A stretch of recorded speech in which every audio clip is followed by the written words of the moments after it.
যখন ফেরাউন সমুদ্রে ডুবে যাচ্ছিল তখন জিব্রাইল আলাইহিসসালাম কেন তার মুখে কাদা চেপে ধরেছিলেন। রাতের গভীর অন্ধকারে হযরত মুসা আলাইহিসসালাম আল্লাহর আদেশে গোপনে বনী ইসরায়েলদের নিয়ে মিশর ছেড়ে রওনা হলেন। কেউ কোনো শব্দ করল না, কেউ পেছনের দিকে তাকালো না। কিন্তু এই খবর বেশিক্ষণ গোপন থাকলো না। ফেরাউন জানতে পারল তার দাসরা পালিয়ে যাচ্ছে। সে তৎক্ষণাৎ তার বিশাল সেনাবাহিনী প্রস্তুত করল এবং প্রতিশোধের আগুন নিয়ে তাদের পিছু নিল। সকালের সূর্য উঠতেই দৃশ্যটা ভয়ঙ্কর হয়ে উঠল।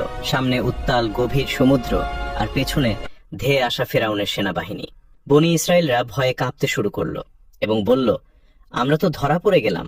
কিন্তু মুসা আলাইহিসসালাম শান্ত কণ্ঠে বললেন, কখনোই নয়, আমার রব আমার সঙ্গে আছেন, তিনি আমাকে পথ দেখাবেন।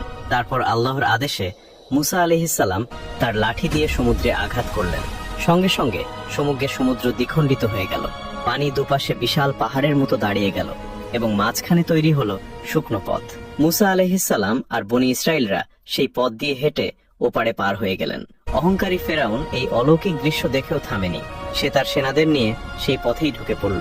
তখন আল্লাহর নির্দেশে সেই দ্বিখণ্ডিত পানি আবার মিলে গেল। মুহূর্তেই সমুদ্র ঢেকে ফেলল ফেরাউন আর তার বাহিনীকে।